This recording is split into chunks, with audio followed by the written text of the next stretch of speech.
no puedo dormir por mi déficit de atención? Pues cuenta cabras. Una oveja, dos ovejas, pato, cabra, en la granja, Macarena. Buenos días, ahora que tengo la atención de todos, mi nombre es Alexia Montes y sean bienvenidos a nuestro podcast Neurovida. En nuestra primera presentación hablaremos sobre atención, sensación y percepción.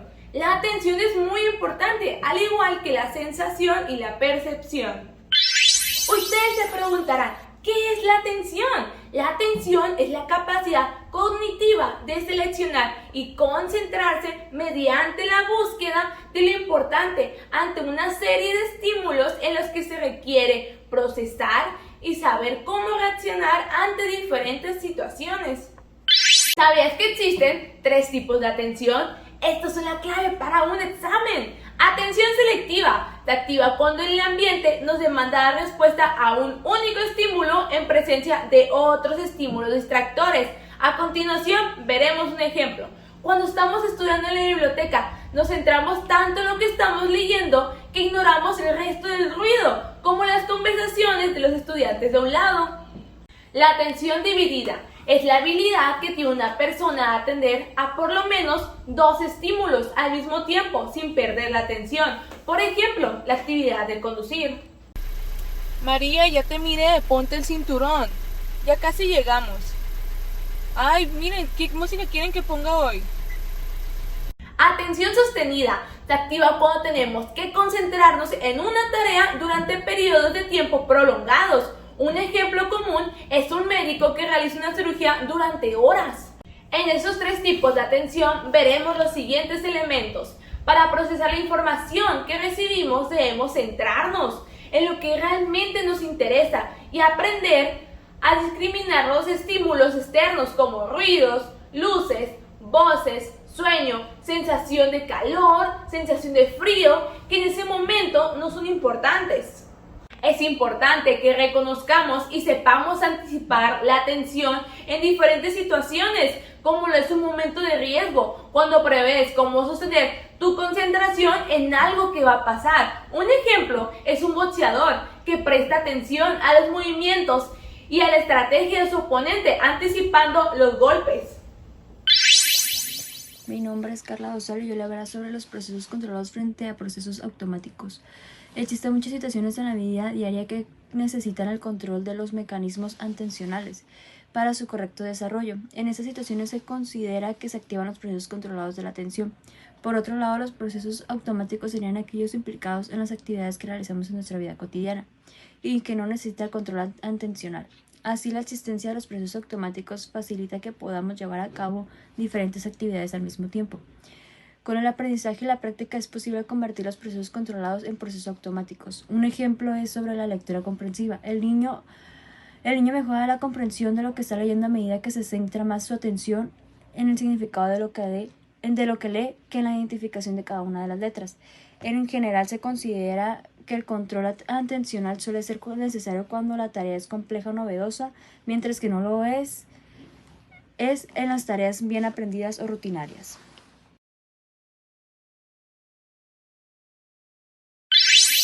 El proceso atencional se desarrolla a lo largo de 3 etapas: inicio, mantenimiento y cese. La primera fase de inicio o de captación de la atención tiene lugar cuando se producen cambios en el estímulo ambiental o cuando comenzamos la ejecución de alguna tarea. La segunda fase es el mantenimiento de la atención. Si queremos procesar adecuadamente la información o queremos desarrollar correctamente una tarea, la atención ha de permanecer centrada durante cierto tiempo en aquello que nos interesa. La última etapa se denomina cese de la atención y tiene lugar cuando dejamos de prestar atención a un estímulo o dejamos de concentrarnos en la tarea que estábamos desempeñando. Bueno, yo soy Hanna y el día de hoy les voy a hablar acerca un poco de las alteraciones atencionales. Más que nada, esto es considerada como una función neuropsicológica, ya que pues va a intervenir en varios aspectos de nuestro crecimiento, así como la memoria, el razonamiento, etc.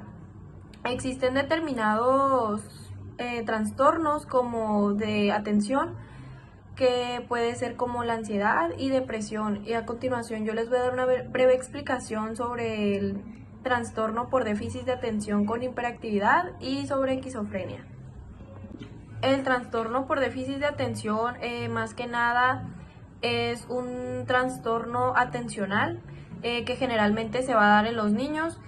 Este trastorno se caracteriza ya que los niños que tengan este padecimiento no van a tener una concentración al 100% ante cualquier situación donde ellos se sientan en peligro. Van a actuar con frustración, van a tener cero tolerancia a varias acciones, no van a tener un aprendizaje adecuado, ya que se desconcentrarán por cualquier cosita. Existen problemas de concentración y pues también van a tener incapacidad para concentrarse en sus estímulos.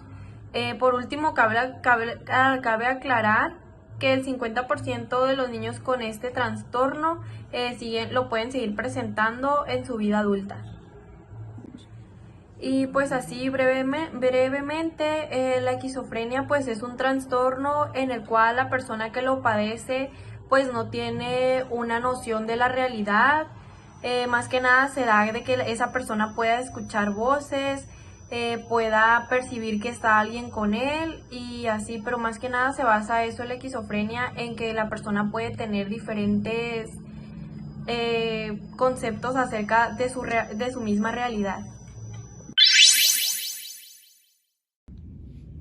Hola, mi nombre es David Rubio y les voy a hablar de los trastornos del estado de ánimo, que estos son el trastorno de depresión mayor y de bipolaridad. Hablando principalmente del trastorno de depresión mayor, podemos observar que en algunos estudios se muestra la alteración atencional de depresión que está relacionado con el procesamiento del tipo controlado. Hablando del trastorno de bipolaridad, respecto a este trastorno, las alteraciones atencionales aparecen en fases maníacas y depresivas, y estas se relacionan con problemas de atención selectiva y de atención sostenida. Los déficits de atención constituyen un marcador de riesgo para esta enfermedad y se han observado en pruebas a niños que corren el riesgo de padecerlo. Bueno, yo les voy a hablar sobre otro tema que es de trastornos de ansiedad y trastornos de obsesivo compulsivo. Las personas suelen padecer trastornos de ansiedad ante determinados estímulos, suelen responder a un nivel de ansiedad desproporcionado para el grado de amenaza real que dichos estímulos representan, lo que provoca alteraciones significativas en su vida diaria. Al inicio, las personas atienden a todo lo que ocurre en su entorno, tanto lo relevante como lo irrelevante, a la espera que aparezcan aquellos estímulos percibidos por él como amenazantes, lo que produce problemas de capacidad y de atención dispersa. Una vez que la persona ha detectado esos estímulos, aparece el fenómeno denominado hipervigilancia específica, a lo que la persona tiende a focalizar su atención en los estímulos de amenaza y cualquier otra información, pero muy importante que sea es ignorada. Este estrechamiento de foco atencional que tiene lugar en la ansiedad produce un proceso distorsionado de la información que ayuda a mantener el miedo y el malestar en el paciente. Es diagnóstico oportuno, información que cura. Hola, yo soy Litsi Barraza y yo les voy a hablar acerca de la sensación y la percepción. La sensación es la detección de estímulos sensoriales a través de nuestros sentidos, como lo son el tacto, el gusto, la vista, el olfato y el oído. Se inicia cuando los órganos sensoriales reciben estímulos físicos de nuestro entorno. Después es convertida en impulsos nerviosos y es enviada a nuestro cerebro, y ahí es donde entra en acción la percepción. La percepción se define como la forma de interpretar estas sensaciones, y a través de su interpretación le vamos a dar sentido, es decir, le vamos a dar un significado. Ahora voy a hablar acerca del procesamiento ascendente frente al procesamiento descendente. Primero hay que explicar el procesamiento ascendente o de abajo hacia arriba. Inicia con la información recibida por los receptores sensoriales y posteriormente da seguimiento al proceso sensorial hasta ser llevado hacia el cerebro. Después, hablando del procesamiento descendente o de arriba hacia abajo, da la información guiado, pero desde nuestros conocimientos, y también involucra nuestras experiencias previas para poder darle un significado a nuestras percepciones.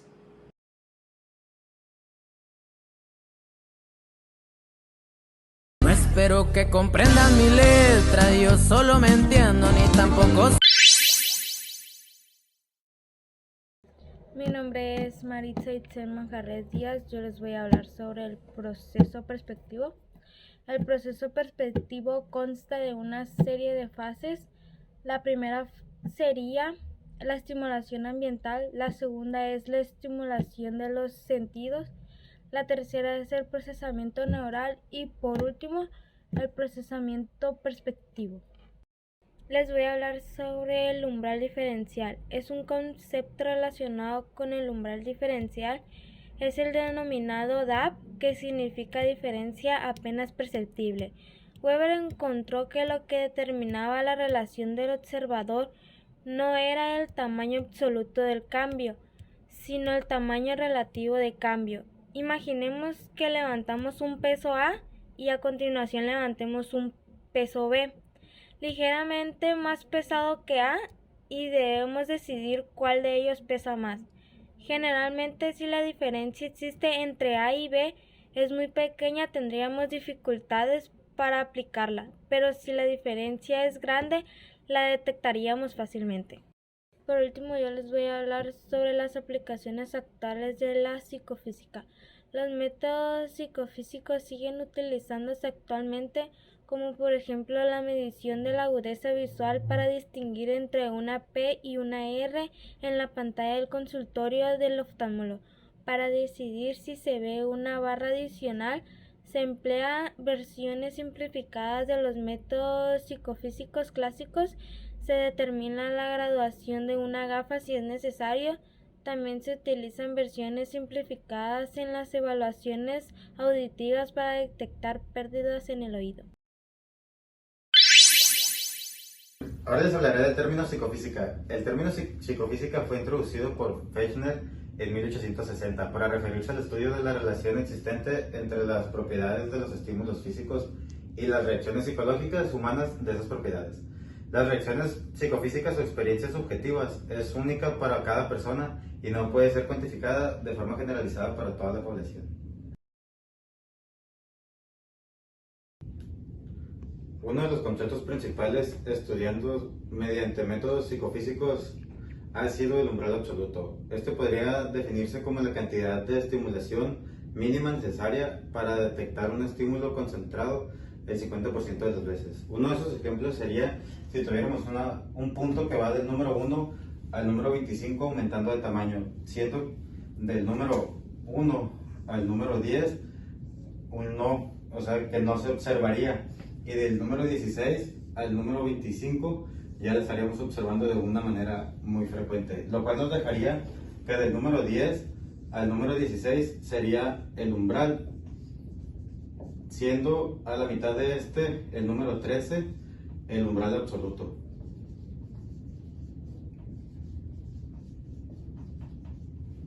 ¿Se han preguntado por qué en ocasiones detectamos estímulos y en otras no? Pues esta pregunta la podemos responder con la teoría de detección de señales, la cual nos predice cómo detectamos algún estímulo como señales y otras como el ruido. Esta teoría refiere que no existe un umbral absoluto único y que la detección depende de la experiencia, la motivación, las expectativas y el nivel de fatiga de la persona. Los trastornos de percepción se pueden definir como ilusiones perceptivas, como aquellos fenómenos en los cuales nosotros tenemos un estímulo a lo que no es lo real. Es algo decir de una ilusión o algo que no es correcto. Podemos tener ilusiones ópticas, por ejemplo, nosotros pensar que ahí está algo, pero no está.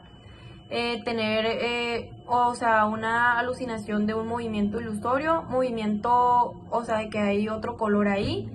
O también percibir de que hay líneas al momento de nosotros caminar o algo. A esto se refiere. Las alucinaciones son las experiencias perceptivas que aparecen en la ausencia de estímulos externos. No solo se dan en la esquizofrenia, sino que pueden producirse en una gran variedad de trastornos orgánicos. Pueden ser inducidas por el consumo de tóxicos, depresiones y demencias. Suelen presentarse principalmente en periodos de ansiedad y estrés, pero también pueden ser influenciadas por factores ambientales como la derivación sensorial, estar en presencia de mucha gente, encontrarse solo y estimulación ambigua, etc. Las alucinaciones pueden darse en cualquier modalidad sensorial, aunque las más frecuentes son las auditivas.